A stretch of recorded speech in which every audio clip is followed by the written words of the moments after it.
student, good morning. Once again we are here in live class. This is the social class for standard 7.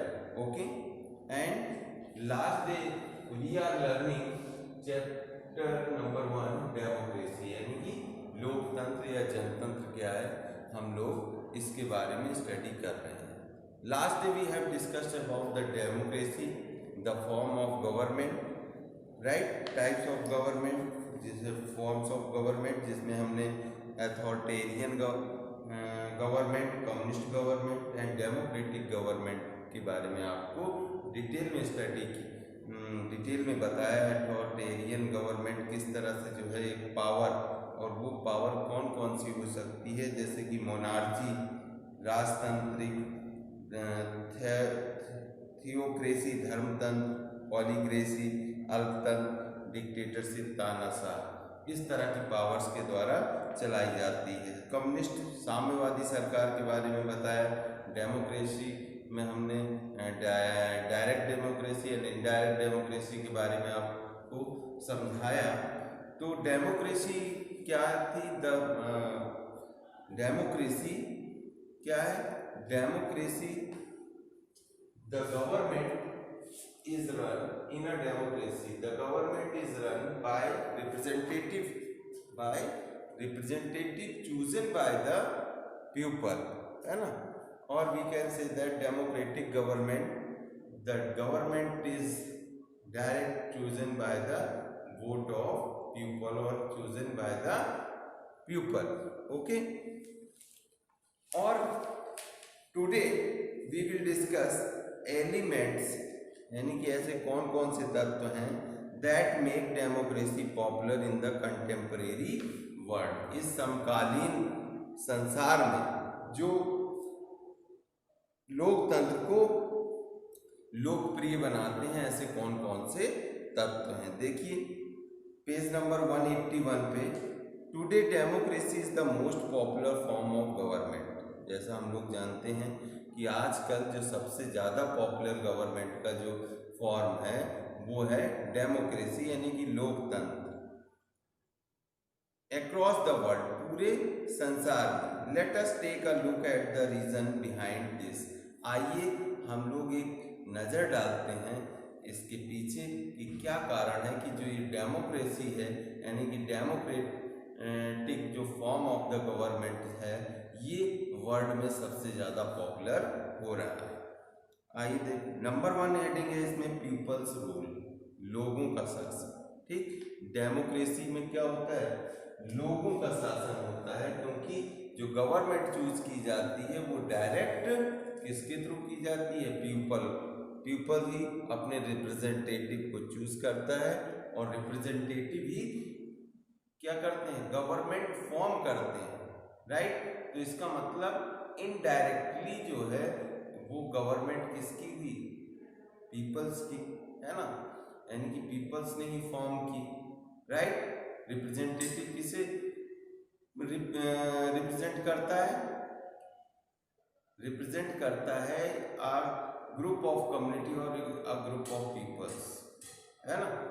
तो देखिए peoples rule यानी कि लोगों का शासन. Democracy is the only form of government where citizen are guaranteed a say in the decision taken by the government. यानी कि एक ऐसा लोकतंत्र ही एक ऐसा फॉर्म है, only the form of government where citizen are guaranteed, जहाँ लोगों को गवर्नमेंट जो डिसीजन लेती है उसकी पूरी गारंटी दी जाती है ना. यानी कि गवर्नमेंट सरकार जो निर्णय लेती है उसकी पूरी तरह से गारंटी केवल लोकतांत्रिक सरकार में ही लोगों को दी जाती है कि उसके भलाई के लिए ही ये काम किया जा रहा है.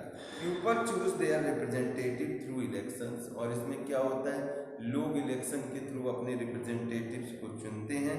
Since these representative then go on the form the government, people in a democracy hold ultimate political authorities.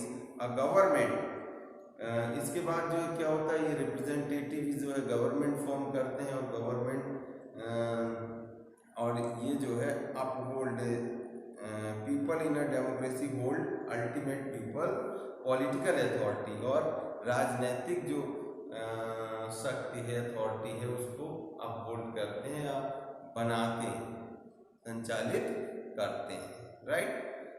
जो ये रिप्रेजेंटेटिव होते हैं। A government which fails to live up the expectation of the people, यानी कि जो, और ऐसी सरकार जो लोगों की, है ना, लोगों की उम्मीदों पर खरी नहीं उतरती है, और the people can get replaced by another, तो वो दूसरे के द्वारा, यानी कि दूसरी सरकार के द्वारा रिप्लेस कर दी जाती है ना। एक टाइम पीरियड है 5 ईयर में, देखा कि फॉर एग्जाम्पल कि बीजेपी की सरकार अच्छी कर रही है या नहीं कर रही है। अगर अच्छी कर रही है तो नेक्स्ट टाइम उसको एक्सटेंड किया जाता है, वरना हम लोग क्या करते हैं, दूसरी पार्टी को चांस दे करके उसको उसके रिप्रेजेंटेटिव को ज़्यादा से ज़्यादा वोट दे करके और उसकी गवर्नमेंट को फॉर्म करवा देते हैं, राइट। यानी कि people have the freedom to raise their voices against government, और इस लोकतंत्र, क्योंकि ये लोगों का शासन क्यों है, क्योंकि इसमें लोग अपनी आवाज़ों को सरकार के खिलाफ उठा सकते हैं। Decisions they think are harmful for the welfare of the people, government decisions, जैसे गवर्नमेंट डिसीजन यानी कि सरकारी निर्णय, दे थिंक, जो वे सोचते हैं कि आर, जो हार्मफुल यानी कि नुकसानदायक है, for the welfare of the people, यानी कि लोगों की भलाई के लिए या लोगों के हित के लिए जो नुकसानदायक है, ऐसे जो है सरकार द्वारा लिए गए निर्णयों के खिलाफ वो आवाज़ उठा सकते हैं। इसलिए कि ये भी एलिमेंट है कि पीपल्स रूल, ये जो है लोगों का शासन, इसलिए ये लोकतांत्रिक यानी कि डेमोक्रेटिक जो गवर्नमेंट है वो इस वर्ल्ड में बहुत पॉपुलर है। दूसरा देखिए पॉइंट दिया है इक्वेलिटी, यानी कि समानता। In a democracy everyone is equal in the eyes of law, right. The constitution guarantees equality for all and does not allow discrimination, सबको इस बात की गारंटी देती है ना, कि सब लोग कानून की दृष्टि में बराबर है, कोई भी कानून से ऊपर नहीं है, okay. Equality for all and does not allow discrimination on the basis of caste, gender, race, religion, wealth and language, यानी कि और किसी भी तरह का डिस्क्रिमिनेशन किसी भी के साथ नहीं किया जाता है, किसके जात के आधार पर, वर्ण के आधार पर, लिंग के आधार पर, धर्म के आधार पर, वेल्थ, धन दौलत के आधार पर, समृद्धि के आधार पर या भाषा के आधार पर, किसी तरह का कोई भी जो है भेदभाव यहाँ पर नहीं है डेमोक्रेसी में।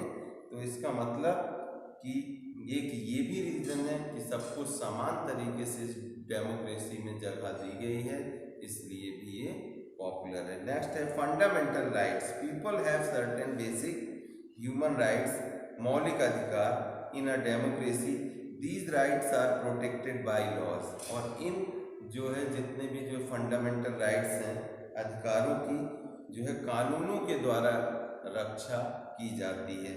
A person whose fundamental right is violated can approach a court of law, है ना। एक व्यक्ति जिसके द्वारा जो है फंडामेंटल राइट इज वायलेटेड, एक व्यक्ति whose fundamental right is violated का मतलब जिसके मौलिक अधिकारों का हनन किया जाता है या नुकसान पहुंचाया जाता है, can approach a court of law, है ना। वो कानून के द्वारा जो है कोर्ट में अपनी अपील कर सकते हैं, अपनी इस मौलिक अधिकार के हनन के की शिकायत कोर्ट में कर सकते हैं।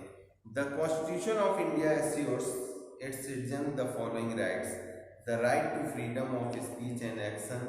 अब कॉन्स्टिट्यूशन ऑफ इंडिया जो भारत का संविधान है, assures citizens to following rights, वो उसने कौन कौन से कुछ अधिकार लोगों को दिए हुए हैं, ये देखिए। The right to freedom of speech, बोलने की स्वतंत्रता, एंड एक्शन, और काम करने की या क्रिया करने की, okay. The right to worship in any form, किसी भी तरीके से पूजा पाठ करने की। The right to freedom of information, जानकारी प्राप्त करने की। The right to travel and settle anywhere in the country, देश में किसी भी जगह यात्रा करने की और निवास करने की। The right to form association, किसी भी तरह का संगठन फॉर्म करने की। The right to assemble freely, है ना, यानी कि स्वतंत्रता पूर्वक कहीं भी जो है एकत्रित होने की। द राइट टू एजुकेशन, और शिक्षा का अधिकार। ये सारे अधिकार, ये फंडामेंटल राइट्स दिए गए हैं, जिसके आधार पर डेमोक्रेसी गवर्नमेंट इसको देखते हुए वर्क करती है, जिसके कारण ये डेमोक्रेटिक गवर्नमेंट क्या है, बहुत ही ज़्यादा पॉपुलर है। लॉ एंड जस्टिस, अब देखिए कानून और न्याय क्या है। A democracy has laws to limit the power the government in a democracy. अब डेमोक्रेसी में क्या है, डेमोक्रेसी में कुछ जो है रूल्स और रेगुलेशन अगर पीपल्स के लिए भी बनाए गए हैं, तो गवर्नमेंट की लिमिट भी जो है निश्चित की गई है कि गवर्नमेंट किस सीमा तक जो है अपने पावर्स का इस्तेमाल कर सकता है। Okay, in a democracy no one is above the law, और डेमोक्रेसी में, लोकतंत्र में कोई भी जो है कानून से ऊपर नहीं है। The law focuses on delivering justice, और जो कानून है वो किस पर फोकस करता है, डिलीवरिंग जस्टिस, यानी कि न्याय देने में विश्वास रखता है, या उस पर फोकस करता है, प्रकाश डालता है कि टू रिजॉल्व मैटर्स, और न्याय देने में वो जितने भी मैटर्स, मामले हैं, उनको हल करने में इन अ फेयर मैनर, यानी कि बहुत अच्छे तरीके से, so that everyone gets justice, जिससे हर किसी को न्याय मिल सके। फेयर मैनर मतलब बिना किसी भेदभाव के, बिना किसी जो है हित का ध्यान रखते हुए कि पक्षपात के, भी कैन से दैट, है ना। ये है लॉ एंड जस्टिस। अब सेपरेशन ऑफ पावर्स, यानी कि पावर्स का सेपरेशन, पावर्स का अपने आप में हर किसी जो ऑर्गन ऑफ द गवर्नमेंट है, उसके हर पावर अपने अपने सेपरेट, ठीक। जैसे in a democratic government power is not concentrated is one body, है ना, एक किसी भी जो है शक्ति के या गवर्नमेंट जो बॉडी है उसके पूरे अधिकार नहीं दिए गए। It is usually consist of 3 branches, है ना, इसमें 3 मुख्य शाखाएं हैं।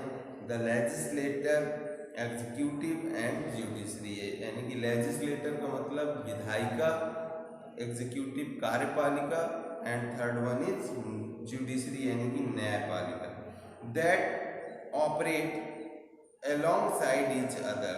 They keep a check on one another and ensure that the other branches do not misuse this power. यानी कि दूसरी जो ब्रांचेस हैं do not misuse their power, वो अपने जो पावर्स हैं उनका मिसयूज नहीं कर सकती हैं, है ना, यानी कि गलत प्रयोग नहीं कर सकती हैं। This division is called the separation of power, और ये जो बंटवारा ही है ये क्या कहलाता है, सेपरेशन ऑफ पावर, यानी कि पावर का जो शक्तियाँ हैं उसका अलग अलग नियंत्रण।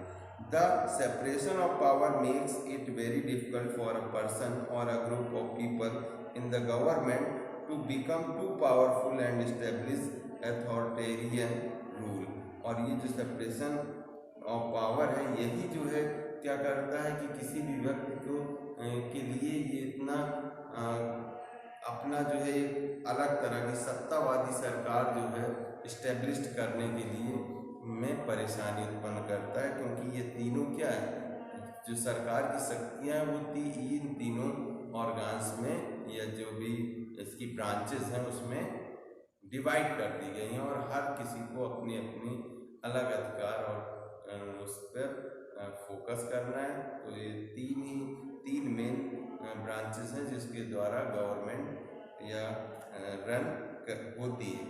देखिए, accommodating differences, In a healthy democracy, there are systems put in place of accommodate the need of the different section of society and to resolve conflicts. These ensures that all differences get settled peacefully, all through the dialogue and negotiation. Dialogue and negotiation, the aim of any democratic state is to ensure that the right values and sentiments of all group and communities are respected. Accommodating differences. Dear student, ISPER and equality and justice in India and the way ahead, इस पर हम लोग कल discussion करेंगे। आज हम लोग यहीं इस चैप्टर को रोकते हैं। आज का आपका होमवर्क आपको व्हाट्सएप के थ्रू मिल जाएगा। इसमें आपको exploring new words and exercise find out कर लेनी है। नेक्स्ट यानी कि कल हम लोगों की इस चैप्टर से रिलेटेड लास्ट क्लास होगी, जिसमें हम लोग accommodating differences, equality and justice in India, the way ahead, in 3 topics को क्लियर करेंगे। Thank you for today, have a nice day.